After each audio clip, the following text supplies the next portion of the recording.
I'm so pleased to welcome Connie Canaday Howard. She is the artistic director of Buffalo Theatre Ensemble and the College Theatre Department, and she has a lot to share. Welcome, Connie. Thank you.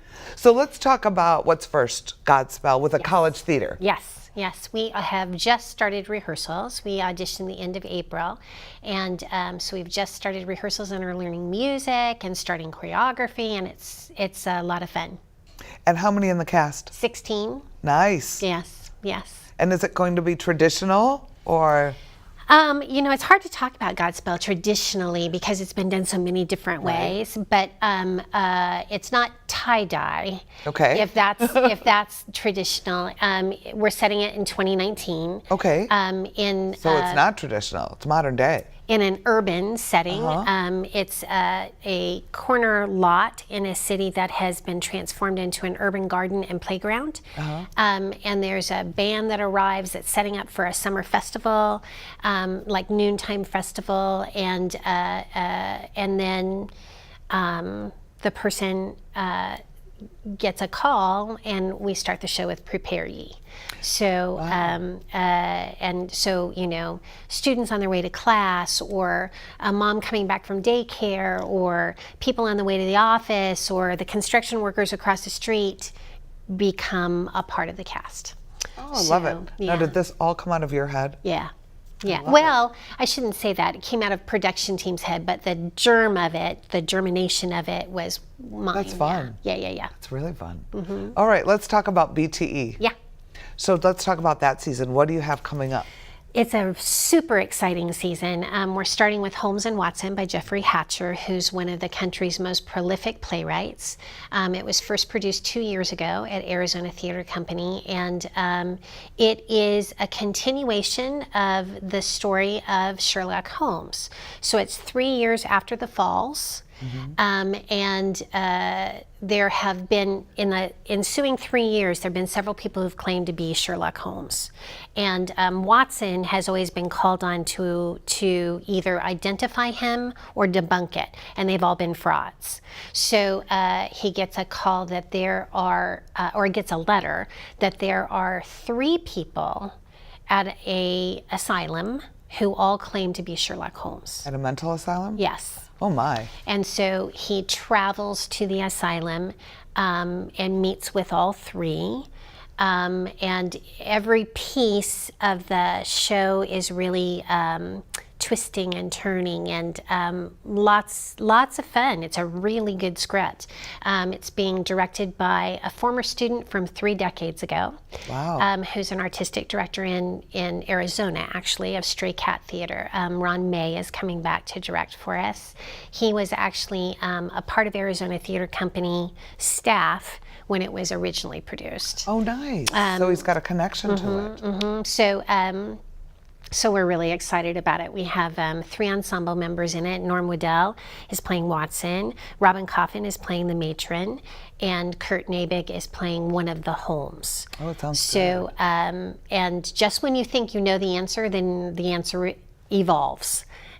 So it's a really great script. It's not a spoof. There are lots of spoofs of Sherlock Holmes. So this is a serious whodunit. I mean, there's comedy in it, but it's a mystery. Okay. So so that's what we start with, and then in late January, early February, we open The Cake, which first premiered and continues to be rewritten, but it first premiered in 2017, July 1st, 2017, and has a production running right now at Manhattan Theatre Club that Lynn Meadow has directed with Deborah Jo Rupp in the title character. That's interesting. This could become really on Broadway in a minute then, right? Right.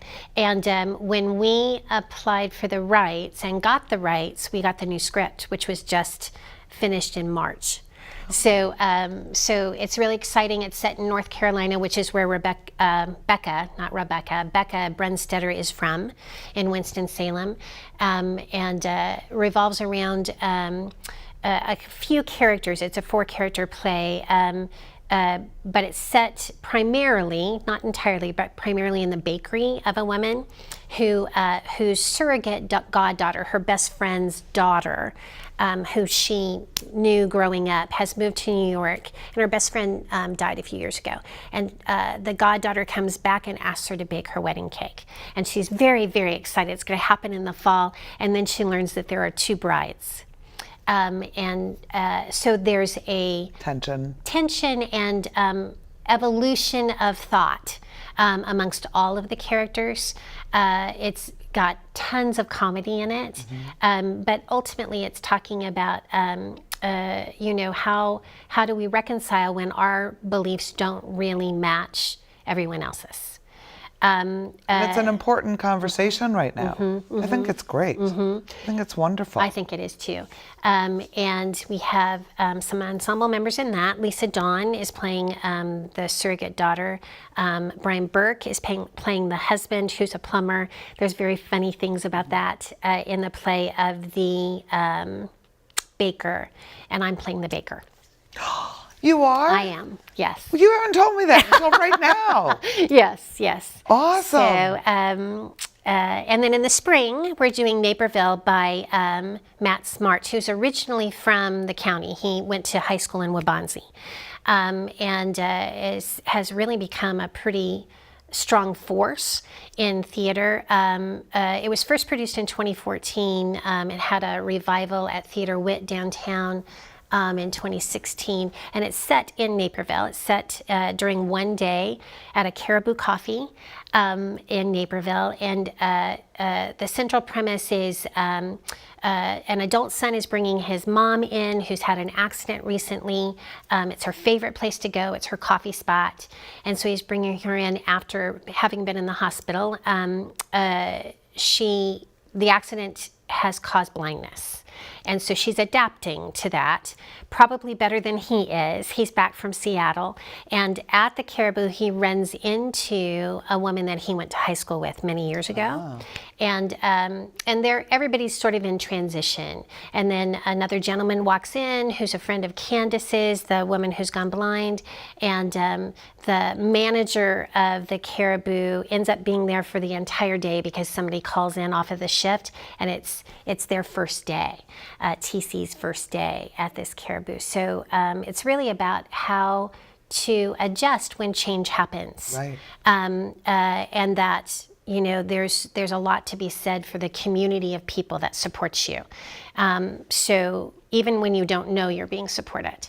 What a great season. It's a wonderful season. And really in that strong. show, from the ensemble, we have Amelia Barrett playing Candace. And then we have Nick Dufloth playing Howard, her son.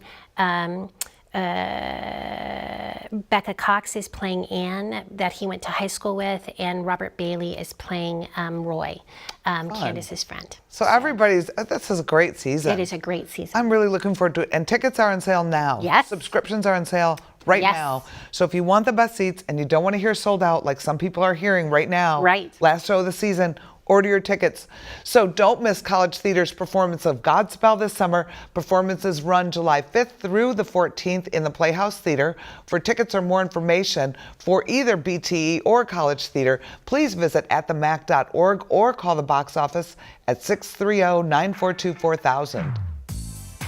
Be sure to stop by the Cleve Carney Art Gallery this summer to see the latest exhibition, Jose Guadalupe Posada, legendary printmaker of Mexico. Posada images captured all aspects of daily life in Mexico City from 1889 to 1913, directly inspiring artists like Frida Kahlo and Diego Rivera.